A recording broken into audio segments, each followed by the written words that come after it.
As far as we can discern, the sole purpose of human existence is to kindle a light of meaning in the darkness of mere being. Carl Jung. When we learn about influential and successful people such as Carl Jung, Sigmund Freud, or, say, Leonardo da Vinci, Albert Einstein, William Shakespeare, Nelson Mandela, and so on, we often feel a little inadequate. Their lives were so meaningful, how could ours ever compare? The purpose of life, according to Carl Jung, has nothing to do with what you achieve. It has to do with who you are and how you act. According to Jung, the entirety of an individual's being can be described by our psyche, encompassing all our conscious and unconscious aspects. At the center of our consciousness, which is everything we're aware of, is our ego. But there's so much outside of the ego that we don't acknowledge. In the center of our unconscious, meaning everything that's hidden to us, lies our shadow or our dark side. According to Jung, in our unconscious lies the key to finding our purpose in life. This is because the purpose of your life is not something objective or universal, it's something unique to you. Carl Jung was a Swiss psychiatrist and psychoanalyst who ended up founding his own school of psychology known as analytical psychology. His philosophy is often referred to as Jungian philosophy.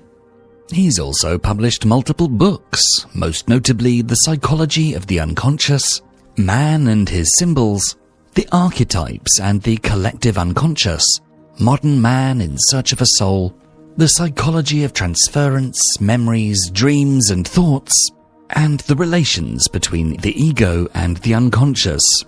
In this video, we'll talk about the steps you need to take so that your dark side can reveal your life's purpose, according to the philosophy of Carl Jung. Number 1. Get to know your darkness. Jung says, your visions will become clear only when you can look into your own heart. Who looks outside dreams. Who looks inside awakes. Everyone has a unique meaning and purpose in life, depending on who you are and what you want. As a result, you need to know who you are before you can begin to figure out the purpose of your life. Many people believe they know themselves well. You might think you're familiar with your traits, strengths, weaknesses, and desires, so you might be tempted to dive straight into finding your life's purpose.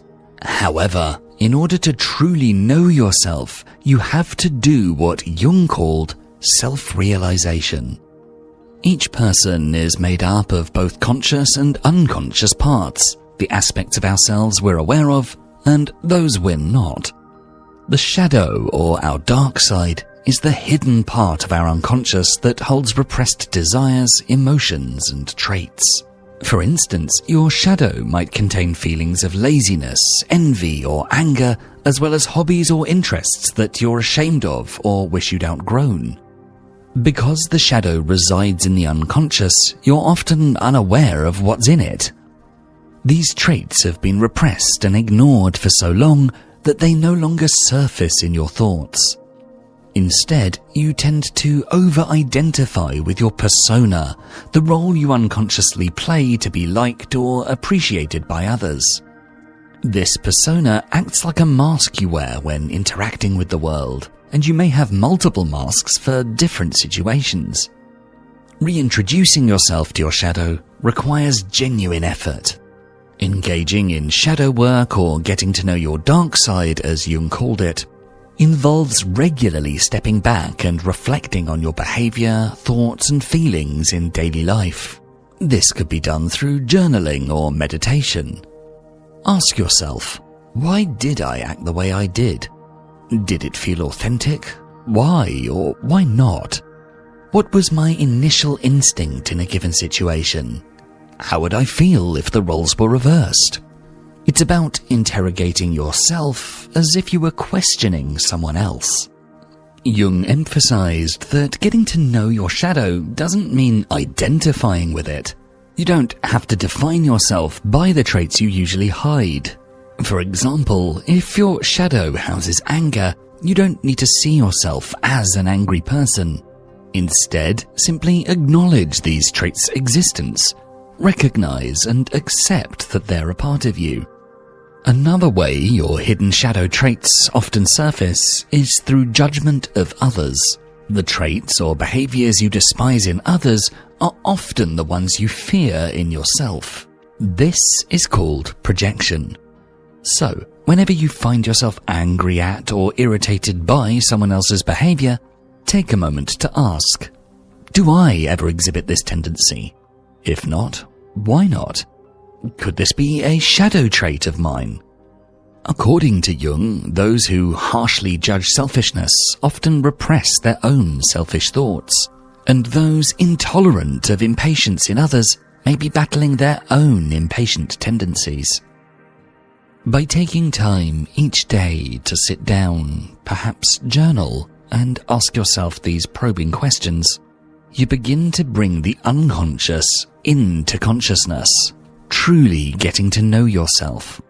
It's important to continue doing shadow work regularly. As you change, there's always more to discover.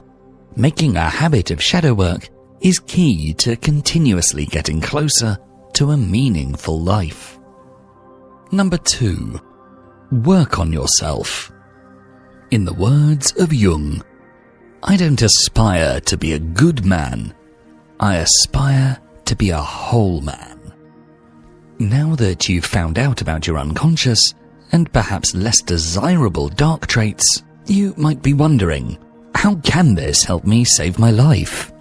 In fact, you might feel worse about yourself after your self-realization because you can no longer ignore all your bad sides. Jung acknowledged that figuring out who you truly are is an intensely painful and frightening process. Many people think that by repressing bad parts of themselves, by never showing them, is a good way to get rid of them fully. I mean, aren't those who can hold in their anger the most gentle people? And those who push through their laziness, aren't they the most productive people? Well, yes and no. While it is good to want to be better, ignoring traits won't make them go away. Repressing shadow traits often gives them more power. They fester deep inside you, and then, when you're tired, stressed, emotional, or at a breaking point, they suddenly burst out of you. People that don't acknowledge their anger are the ones who have scary, angry outbursts every now and then. People that ignore their laziness end up experiencing burnouts. Ignoring something doesn't make it go away. So now that you actually know your shadow, you can finally do something with it. Whatever you find in your shadow, your dark traits, make them useful. Anger, for example, is only bad if it's excessive or unwarranted. But when someone genuinely hurts you, anger can actually help you advocate for yourself. So the question you should ask yourself is, when is it right to act on an emotion, and when is it better not to? When should I lean into my mask and persona, and when do I not have to? By thinking about your emotions in this nuanced sense, rather than thinking of them as bad or good, you will improve your life and well-being tremendously. Envy can be a motivator. Laziness can get you well-needed rest. Impatience can make you more active, if the context is right. In other words, you have to find ways to integrate everything you find in your shadow into your personality instead of ignoring it. Your shadow isn't here to punish you, but rather to teach you, and your repressed traits are here to stay. So only if you accept and embrace your dark qualities can you actually improve yourself. The self-knowledge and ability to use all sides of yourself is what you need to find out your life's purpose. Once your shadow is self-integrated, you become more yourself. You'll be more balanced, harmonious, and authentic. Once you've figured out how to use your shadow, you've figured out who you truly are, and thus it'll become much easier to figure out what you truly want and need from life. Self-improvement is another form of shadow work that never ends. There's always more to improve. When you continuously keep improving yourself, you are adding meaning to your life. Number 3, take action. According to Jung, you are what you do, not what you say you'll do. When you know who you are, how you can best handle your dark traits, and what you believe in, you have to show it. The purpose of life cannot be found in thoughts, but in practice. Jung thought that self-realization had to be shown in what you do rather than what you say. After all, you can only say you're a certain way and want certain things if you act like it. This means that you shouldn't live your life reactively. Don't only react to what happens to you, but also initiate something in your life. Instead of waiting for people to befriend you, go out of your way to make friends. Instead of waiting for that promotion, come up with a plan and pursue it. And instead of waiting for your life to achieve the meaning you want it to, make your life meaningful with your actions. Currently, most of us do live reactively, even those who actively seek out their shadow and improve themselves. Working on yourself is a great first action one can take, true, but it's not enough to truly start taking action in other areas of life either. In fact, after doing shadow work, one might think they can now sit back and relax. But sitting back in your life is what gets you stuck in meaninglessness. Okay, but how do you start living actively? Simple. By challenging yourself. When you've taken steps to continuously explore your shadow and improve yourself based on what you find, you should also keep taking some extra steps. Frequently ask yourself questions like, what do I believe in? What spiritual or religious beliefs? What moral principles? What values? How do I act on a daily basis? What do I want to do this year and the next 5 years? How do I want to contribute to the world? What do I expect from others? You could journal about these questions or meditate on them. The answers are clear clues as to what kind of actions to take. You might, for example, want to become a published author. A lot of people do.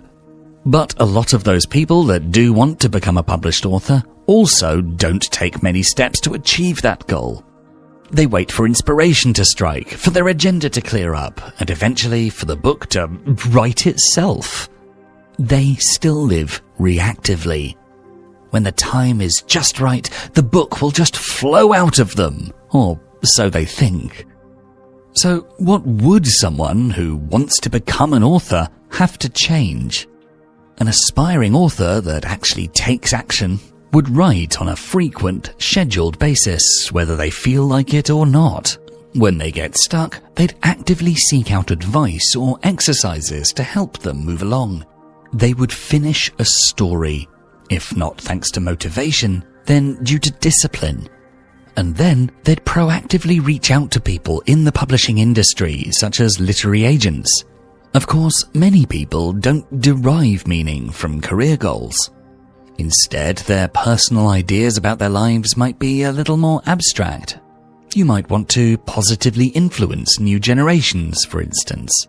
This could be done in many ways, by becoming a parent, a teacher, starting a charity for youth, becoming a youth counselor, a politician, and more. It's then on you to decide in what way you want to achieve this goal and what actions that requires. Whenever you ask yourself questions about your morals and beliefs, you'll then have to decide what way you can work towards them and what actions you might need to take. It's quite possible to survive when living reactively, but it's not possible to find meaning in a reactive life. Meaning requires action. Number 4. Embrace fear. Jung once said, "Where your fear is, there is your task." One of the main reasons people live reactively is not mere laziness, and often not even a lack of motivation. Most of the time, the avoidance of action results from fear. Action requires risk, which can be scary. When you have an idea for a book, you have to risk being disappointed by your own writing in order to get it down on paper.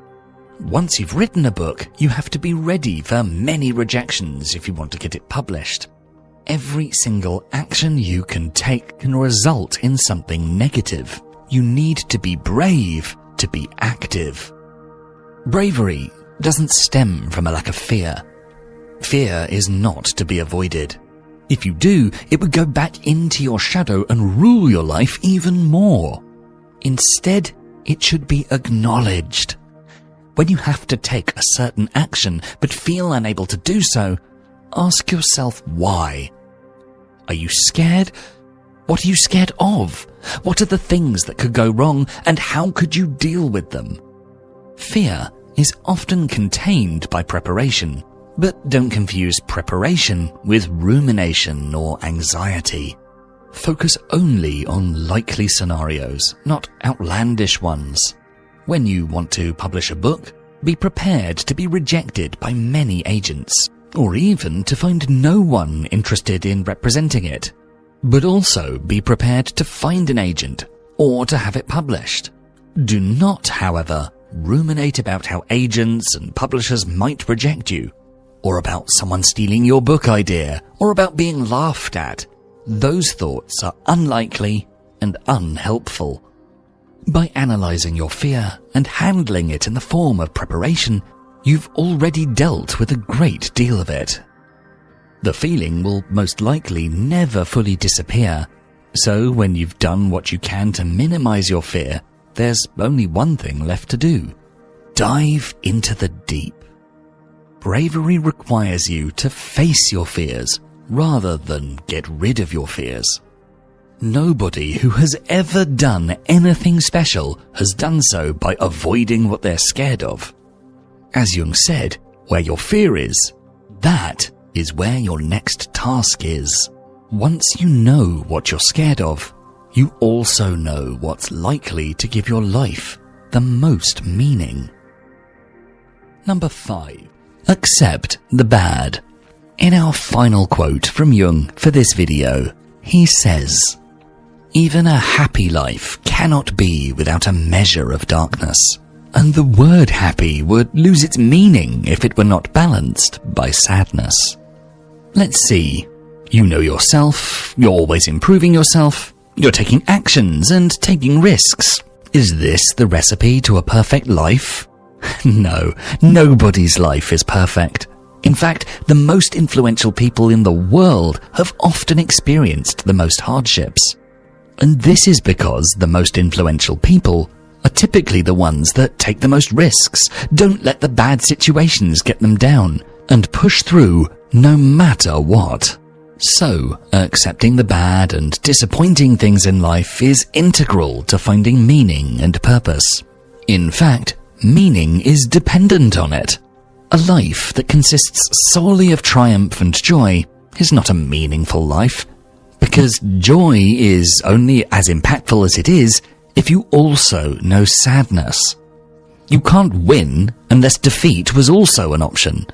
There can be no light without dark. This means that whenever something bad happens to you, you have to recontextualize it. Don't despair, but rather think, whatever good happens from now on will feel even better now. Aside from contextualizing the good in life, misfortune and mistakes are only opportunities to grow. Every time something happens, your reaction to it tells you something new about yourself. Bad things, then, are integral to your self-discovery, and it's helpful too when it comes to getting to know your shadow. Nobody finds out they should try to be a little more pragmatic unless they've failed to be at some point. And nobody finds out they're resilient and strong unless something in their lives has required them to be. Let's say your novel gets rejected by all the publishing houses you've sent it to. Or you gave up your stable job to go back to school, but you failed. Sure, you now have more context to enjoy good things later on in life. You've learned something. But does this give your life more meaning? The meaning of life, according to Jung, doesn't lie in achieving those goals you set yourself. It's in the taking of action and self-discovery.